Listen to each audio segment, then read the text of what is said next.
Hello అండి, నేను మీ doctor Krishna నెక్కలు.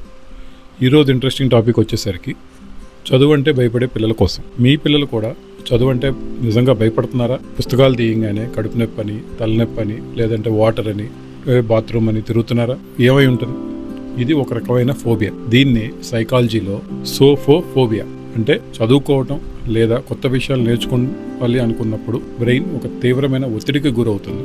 దీన్నే సోఫోఫోబియా అంటాం. ఎందుకంటే మనం మార్కుల మీద ఎక్కువ ప్రెజర్ పెడుతున్నాం, అలానే పక్క పిల్లలతో కంపేర్ చేస్తున్నాం. సో ఇలా చేయడం వల్ల బ్రెయిన్ మీద విపరీతమైన ఒత్తిడి పెరిగి చదువు అంటే ఒక భయాన్ని క్రియేట్ చేస్తుంది. మరి దీన్ని ఎలా ఫిక్స్ చేయాలి? పిల్లల్ని చదువుకునే ముందు ప్రశాంతమైన వాతావరణంలో కూర్చోబెట్టి చదివేయటం నేర్పించండి. మీరు కూడా పక్కన ఉండండి.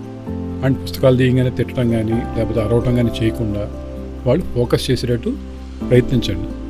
దీని తర్వాత పెద్ద టాస్క్లు ఇవ్వకుండా చిన్న టాస్క్లు చదువు అంటే భయం నుంచి చదువు అంటే ఇష్టంలాగా మారుస్తాయి. సో చిన్న టాస్క్లు ఇవ్వటం వల్ల ఏమవుతుందంటే ఒక టాస్క్ కంప్లీట్ అయ్యేసరికి వాళ్ళకి ఒక రకమైన ధైర్యం వస్తుంది. ఆ భయం మెల్లమెల్లగా పోతుంది. ఇలా మీరు చేయండి. అండ్ ప్రతి చిన్న టాస్క్ కంప్లీట్ చేసినప్పుడు మీరు అప్రిషియేట్ చేయండి.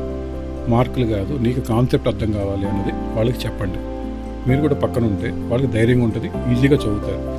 చదువు అంటే భయపడటం కాదు, చదువు అంటే ఇష్టంగా చేయాలి. అయితే ఈ పద్ధతి మీరు ఫాలో అవ్వండి. వాళ్ళకు కూడా చదువు అంటే ఇష్టం కలుగుతుంది. మరిన్ని వీడియోస్ కోసం లైక్ చేయండి, సేవ్ చేసుకోండి.